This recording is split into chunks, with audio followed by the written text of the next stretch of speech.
Still not subscribed to the Partition? You know, it's a lot of ways that you can do this besides watching all the content. But before we start, always remember, go to the channels link. Every show that we have, you can always see every show before everybody else see the show. But besides that, always remember, subscribe to the channel, hit that notification bell, put it on all. Until then, always remember, anything is possible. Thank you for choosing the Partition. Now let's get into the show. Anything is possible. Peace.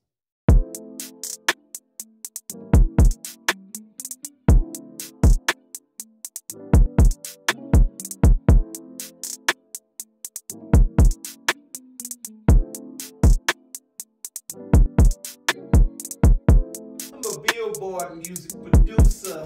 Billboard. There ain't no PCP money. Yeah.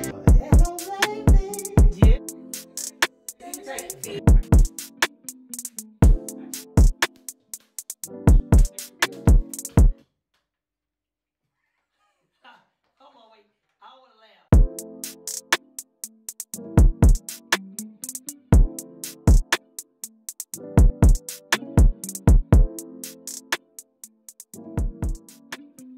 Welcome back to Choppin It Up with Lil Ron.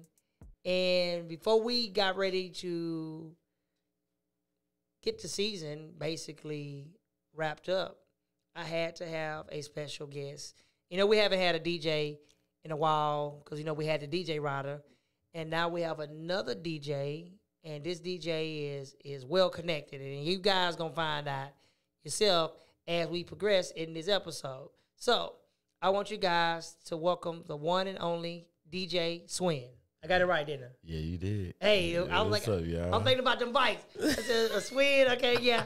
So, Mr. Swin, check this out. What we do is on the show, everybody that come, I always have them to kind of introduce themselves because my fans know who I am, and some of my fans don't know who you are. They're going to get to know you. But your fans, they already know exactly who you are. Know what it is. So kind of give us a little introduction of who you are, and then we go from there.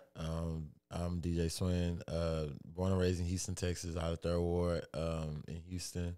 You know, man, I've been DJing. I've been in the industry for about 6-7 years, going on 8 years almost. You know, I've worked with crazy artists all over, you know, DJing, mixing and mastering some songs, doing stuff like that. I'm currently a manager and artist developer with the Crispy Boys and BMG Management. I'm also an A&R with Kato and one of their artist DJs as well. Shout out to my boy Rage. I'm his artist. I'm his DJ. And also, I am a CEO of my own label, Solid Kings Entertainment 2317. Now, you said something that caught my mind. You blew my mind. You caught my attention. I know one Cactus Jack, but before I assume what I thought I heard, you talking about the Cactus Jack, Travis Scott? Travis Scott. Yes. So you part of that team? Yes, sir. Oh man, you know, speaking of Travis Scott, how's he holding up, man? Man, he doing a lot better, man. Since I last seen him, he was the last time I seen him was at the Philadelphia Brooklyn game. We were sitting on the floor. I was sitting over there with my family and stuff. It looked like he's doing a lot better, man. You know, I know Asteroid did a lot to him, you know, because he really loves the city, man. He really does a lot for his fans. You know, that's why I've always been an advocate for kind of like protecting him a little harder than a lot of artists out there protect that's from Houston. Because, you know, he loves Houston so much. Like, he really, like, I don't think even a lot of his fans, some of his fans understand how much he loves Houston. But he really loves Houston. Born and raised out of Missouri City. You know what I'm saying? His parents still live out here, man. You know, his people still live out here. He still comes out here a lot. Man, he loves the city, man. And, you know, a lot of people, they forget about Sean Diddy Combs. Oh, man. That incident that happened in New York, the basketball tournament. Yes. People forget about that. As the years progress, people don't really talk about it no more. They act like it don't even exist. Yeah. You know, Travis Scott, he actually did a lot for the city of Houston. He shined a light a little bit more on, not saying your Slim Thug, your Michael Watts, your Mike Jones, your Scarface, not saying all the Trey the Truth and Zero, not saying that they didn't do a lot, which they did just as much as he did, but I think he went to an extreme another level Yeah, because of how much he loves the city, man. He wants to see, you know what I'm saying? He knows his fans still live in Houston. So he knows where he's from. He knows where he comes from. So it's always, you know, it's kind of like a, you know, a lot of Houston artists, man, when they get out, man, they go out, they live in Miami, you know, they go out and live in LA. And you know what I'm saying? Atlanta. Yeah, they love going to Atlanta. You know what I'm saying? And, you know, I don't know why, because the state property tax over there is crazy. But, oh, man, dude, in LA, you see how much their gas prices is? It's like $10 a gallon in LA. I cried the other day. I got ready to put my card in the pump, and it was almost $6, man. And I almost had a heart attack. Like, man. Oh man, over there in Pearland, it's like $4.89. Oh my $4.90 around that area. So it take what, about $50-$60 to put in my tank in a Camry, a Toyota. That's a 4-cylinder, right? A 4-cylinder. Oh my goodness, these gas prices is crazy. Getting crazy, man. Crazy, man. People gonna start riding horses pretty soon. Hey, Quick question. I'm gonna start riding a bike. Yeah, hey, you know, I have a bike. You take gas, but I got a bike. It's a Riker. Shout out to RWO.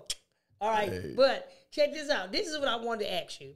Being a DJ, is it really difficult being a DJ, having certain artists wanted you to play their music over somebody else's music, or somebody approaching you? Oh yeah. While you doing something, hey man, can you turn back around? Can you? What happens a lot of times is you're in the club, you're DJing, you're in a groove. You get into like a groove. It's like a okay, I know what I'm gonna play next. I already got the stuff queued up. I'm hearing it in my headphones normally. So once y'all are hearing a song, I'm hearing a whole different song that's playing on beat. I already got them queued up. They're mixed perfectly. All I literally got to do is turn a couple knobs and it's gone. It's on to the next song. And so what happens a lot of times is an artist will walk up to you mid-song. Hey, man, I got $200. Can you play my song? And I'm like, all right. And I look back, and I don't see nobody else in my section. If it's a packed scene, they'll be like, oh, man, like I got $200-$300, bro. Play my song. I'll take that. If they song trash, hey, that's all on them. It's all on you. It ain't on me. Hey, I got paid. That's all. Cause I used to be charging crazy amounts at clubs, like just to play on the spot like that. Cause I got to download your song and I got to put it in the queue, and I get it queued up and all that. I'm surprised people don't try to Bluetooth. Like, hey man, let me airdrop this. Oh, I have people airdrop songs and send songs through like stuff like that. I'm like, dude, like y'all are crazy. But anyway. Man, and so it goes down like that sometimes, but a lot of times the people that try to get you to play their song is like artists that's actually in the club that's supposed to be there for like an appearance or something. So you'll kind of play that, like you'll probably know of them, like Stunnerful Vegas, or somebody walk in the club. You start playing a lot of Stunnerful Vegas, he might perform a song or two, hop on stage, you know, throw a little money, whatever. And then he go on by his business and he leave the club. Because, you know, most artists don't in the club for like 30 minutes. Yep, all they do, they just come in just loaned up, just to show their face. They come in, show their face a little bit, show some things, bow their head a little bit, listen to what the DJ playing, and dip.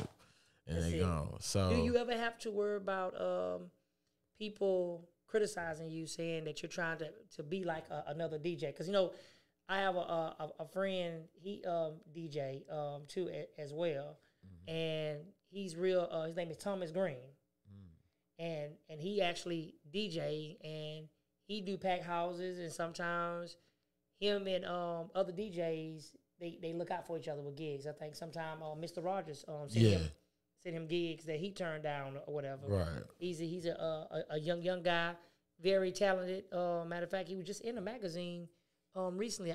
I just saw it. But do you ever have to worry about that type of stuff? Yeah, here and there. It's like, you know, because other DJs are going to be like, oh, man, that DJ, you know, he's just trying to be like this dude or that dude. But I just try to stay in my lane as much as possible.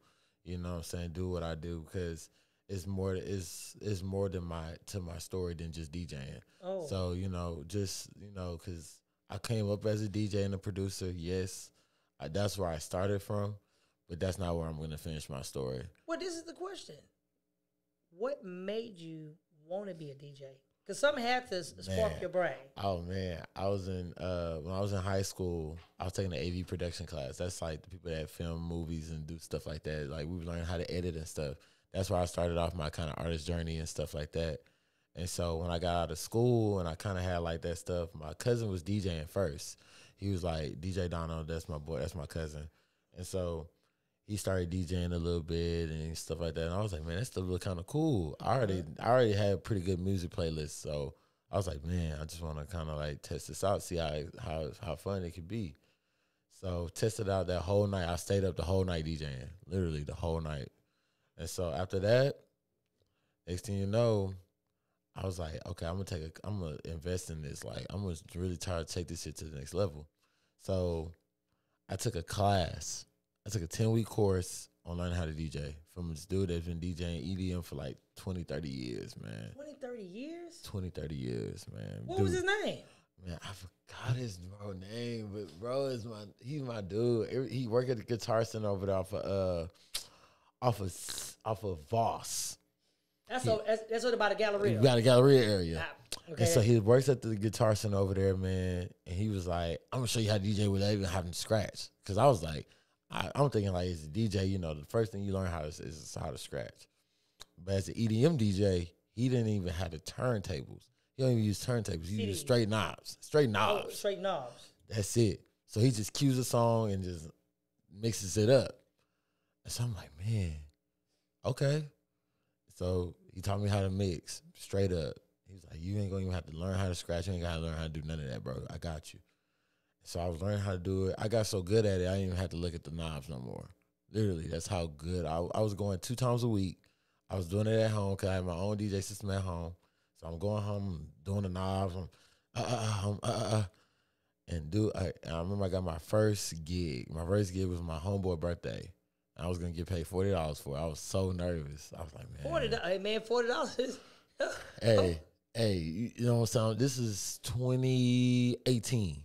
So no, this is 2017, matter of fact. No, really 2016, really, but I was fresh out of high school.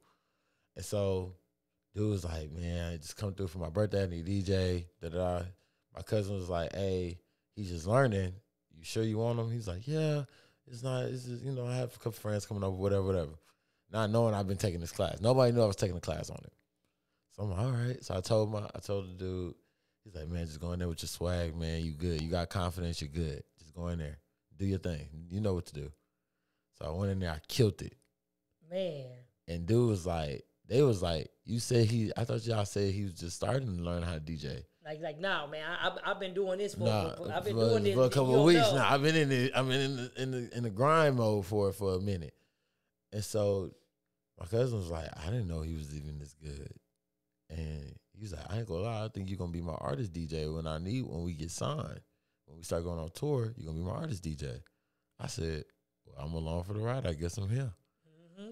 And that's where it kind of like started off and sparked off. And then from there, it just took off. Did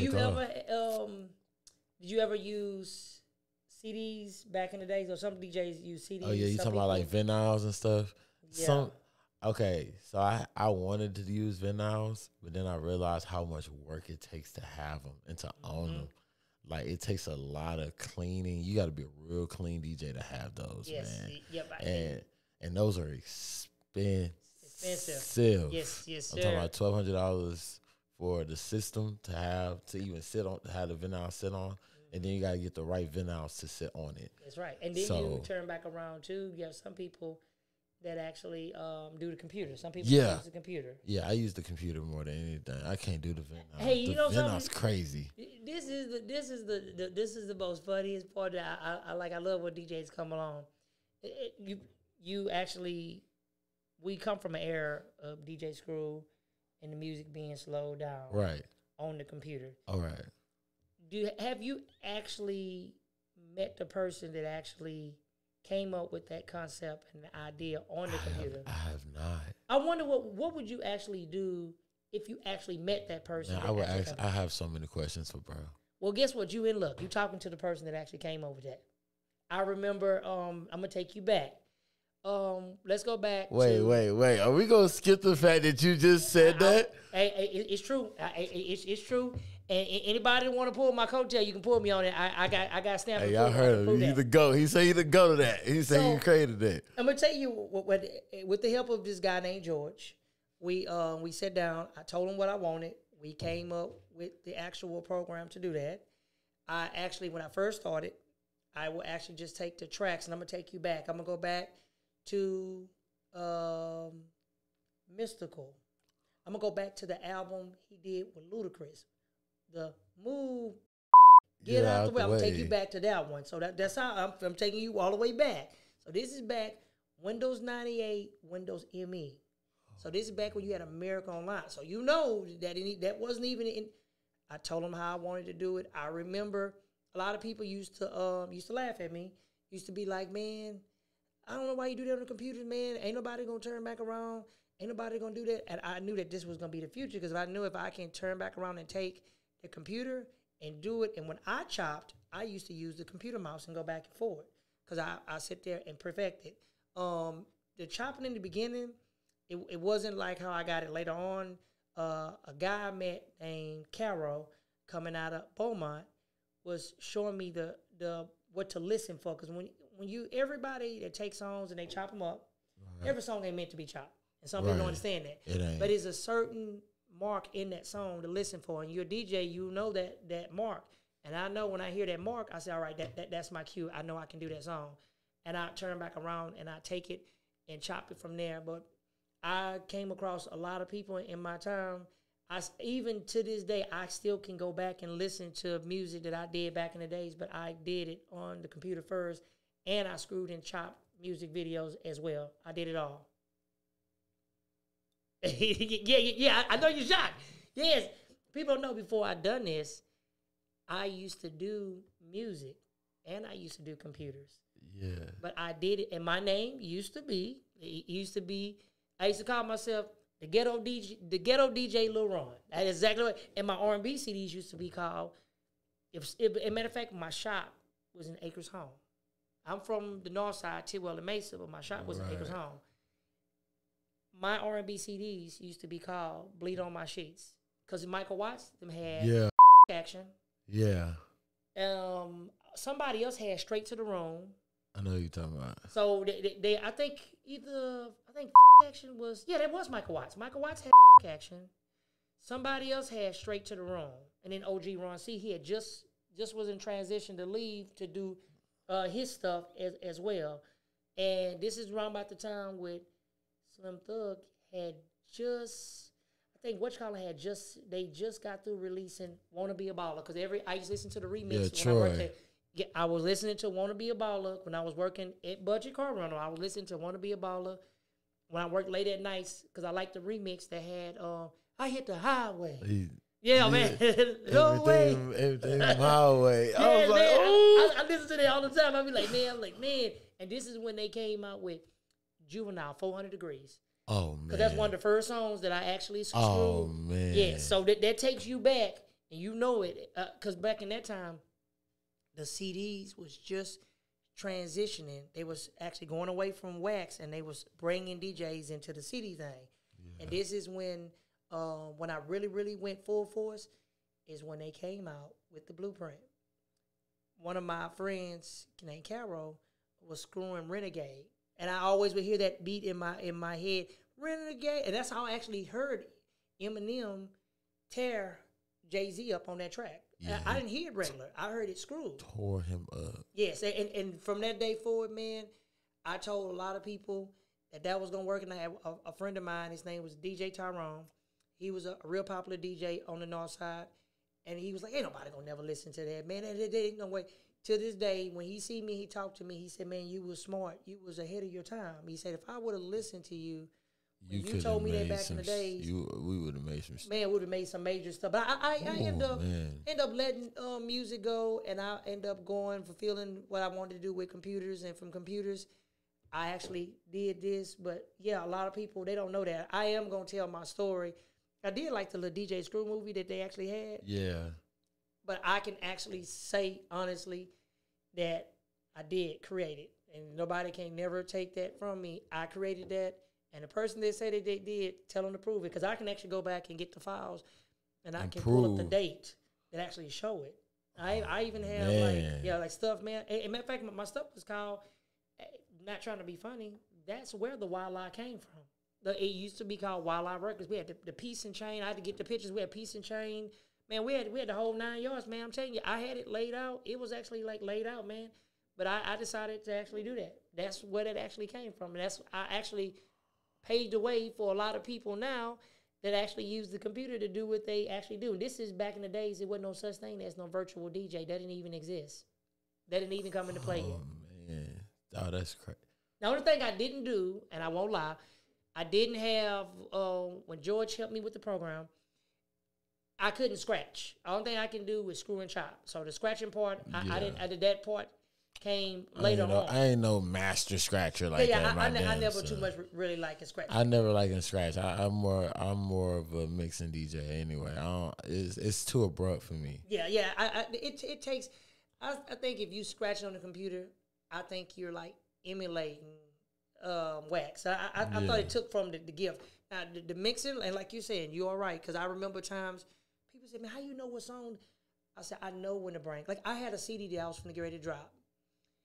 This was supposed to be a Cash Money versus No Limit.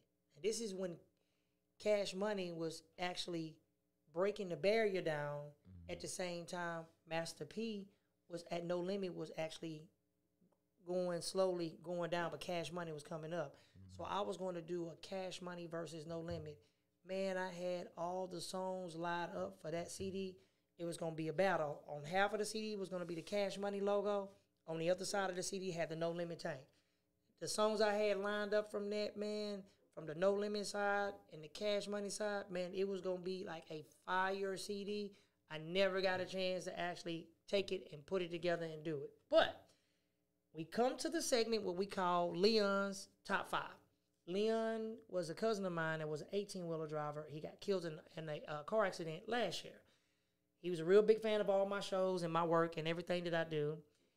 What would be Swin's top 5 artists he listened to? It can be rap, it can be R&B, it can be gospel, it can be country, jazz, whatever you want. What's your top 5? Oh man, it's controversial. No, I know one name better be in that list. I know he gonna probably looking like two names for sure. So first name, of course, Travis Scott. There we go. Number 2, Don Toliver. I just said, man, every day, dog. Bro just never misses. Another person, Tyler the Creator. I love Tyler the Creator as a producer. Man, he uses strings. He actually produces a lot of all his own beats. Matter of fact, big time. I've been listening to him since 2012, 2011. So it's been a minute. We are on for the ride. Mm-hmm. Another person I listen to also as well, Kanye West, big time producer. Love his. I watched his movie. Oh man. That's a story for a lot of artists now, and it just kind of just like, man, that's crazy how they. You know, a lot of people call Kanye crazy, but I understand why he's like that though. When you in the music industry, they say the same thing about Tupac. You gotta be the same thing about Tupac. When you have to, they don't understand when you become that celebrity status. Your life changed. You don't have a regular life. You can't just go to the store and buy something. You can't people go. Want to take pictures of you. They look for any little thing. People try to slander your name. So it's like you don't have a regular life. You get to the point where you just, hey, well, if they're going to be doing this, I'm going to get them something to talk about. Let me just do this right here. Right. And boom. And I'm like, man, like the crazy life of like celebrities. Mm-hmm. Like sometimes they kind of scare me to even try to be a celebrity in any fathom of the matter. Because it's just like, dang, I want to be able to go outside and go to the movies and, you know, go to the mall and, you know, just walk around. It scared me about 3 months ago. I was in the mall. A guy had asked me, could he take a picture with me? And at first I was like, huh? No. I was like, no, I'm good. And he said no. So he pulls his phone up. He shows me a video clip from my show. He says, is this you? I say, yeah. He said, please, can I take a picture with you? He said, I kept looking to make sure I was looking at the right person. I say, all right, cool. And that was like my first fan. And I held the phone up, took a selfie with him, and he was like, man, thank you so much. He said, man, I really appreciate it. I never met a celebrity before. And I was like, I'm not a celebrity. Okay, if you say I'm a celebrity, I say I'm a regular person just like you, but yeah, like you walk around just like me, like put our pants on the same way. Yeah, we put our pants on the same way. So I'm like, all right, man, cool. And ain't got no butlers or nothing like that. But I mean, it really, how I knew I was going into another level was when I went to my first, when me and Don and all of us went out one night. And so we went out to like this little party thing or whatever. And so we rocking chains, shades on, jackets, you know, all types of stuff, you know, dunks, all types of crazy stuff. Dunk game is wild. Dunk game wild. Man. So I walked in, I see people like I knew from high school that were rapping. Now I had told these people I was DJing and I was producing. It was like, oh man. And so I'm walking in with Don, and they're like, is that Swindle? Wait a minute. And I can hear them talking. Cause like the music is loud, but I can you can hear what somebody said. I can mix through knowing I can turn off that music in my ear as a DJ thing. That's a DJ and be listening to what somebody is saying. So I'm like, so we go in there and they're like, oh yeah, y'all good. Security don't even check us. We walking straight through. Mm-hmm. I'm talking about, and so so Don and us, we about to leave.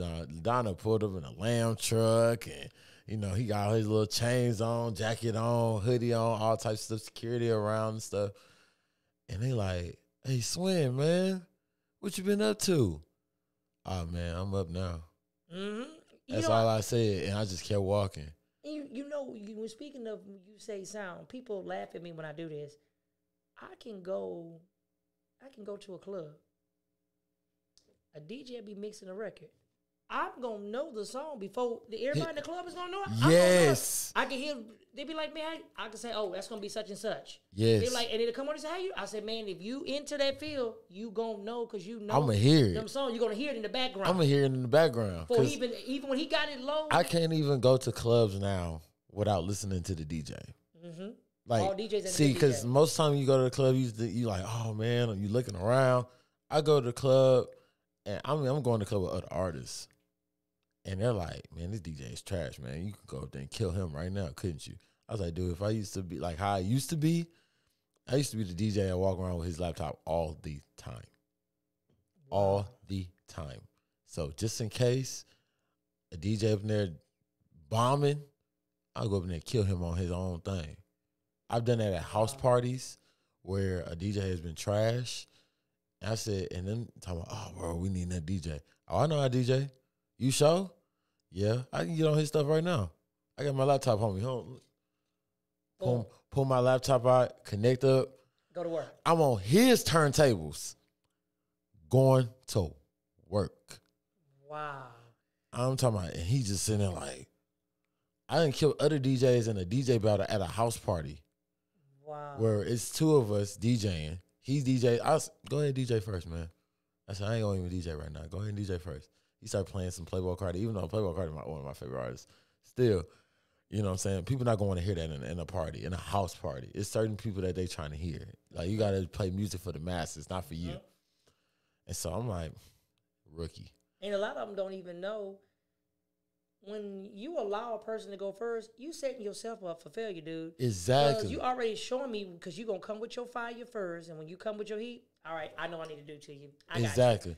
And bro was sitting there playing Playboy Cardi, you know, other people, like people that some people ain't just like listening to. And so I said, okay. Hey, so by the time he was done DJing, his little 2-hour little set, he was like, yeah, I brought that heat, huh? I said, yeah, you did. I said, but I got some. I had a whole mix done already. I didn't even have to touch my turntable no more. The whole time he was DJing, I created a mix in my headphones. So all I had to do was press play. And that's it. And just let it go. I walked away. Dang. Let my music play for itself. I picked my phone up. Take my phone. I said, all right. Dang. Walked away. Got me a drink. And your fifth artist, what will be the fifth one? Oh, yeah. See what the fifth one going to be. I say Baby King. I listen to Baby King like crazy. That's a throw off. That throws a lot of people off because Baby King, I like his original sound. Mm-hmm. Like, you know what I'm saying? He has that more melodic type sound to him. Mm-hmm. And so it's like, but he also can spit bars. He can go toe to toe with any artist. Mm-hmm. But I actually take out J. Cole and put I actually take out Playboy Cardi and put J. Cole in there too. He's top 5. I was listening to him and Yo Gotti, Build It to the Sky. Oh yeah. Man, that's probably one of my favorite songs. that I like with Yo Gotti and him, man. That song, I listen to that all the time. And man, I be so scared of artists like that because artists like that can kill you on your own track. Yep. Artists like him, Lil Uzi, Kendrick, yes. Eminem, people like Lil Wayne, people like that. Kill you on, kill you on your own. Lil Baby, I'll put him up there too because he does that a lot. They'll kill you on your own track. And just leave you there. Now, how can the people find you on social media? Oh man, DJ Swin in the Mix on Instagram. I don't be on Twitter like that because Twitter be so negative. Oh my goodness. They always got something. But if you do find me on Twitter, I am DJ Swin on Twitter. I'm always outside, man. You'll see me outside. I'm always at events. I'm gonna be with BMG, all them, with the Crispy Boys and all them boys. You know what I'm saying? I might even be with the Jack Boys. You might catch me out there with them. And don't forget. Don't hit this man inbox. Ask him, can he DJ your party for $40? That's not that was a few years ago. Oh, no. That ain't gonna ever happen again. Now you can add 5 zeros behind that, behind that 4, then you probably talk some business. We can be talking. Yeah, serious inquiries on there. Yeah, you know, don't send your girlfriend, hey, your girlfriend anything, because she got a nice little picture, nice little back shot. He gonna do it, wasting your time. It ain't gonna happen. It ain't happening. But always remember, until next time, thank y'all for choosing Chopping Up with Lil Ron. And remember, anything is possible. This is your boy Lil Ron. We out. Yes, Peace. Sir.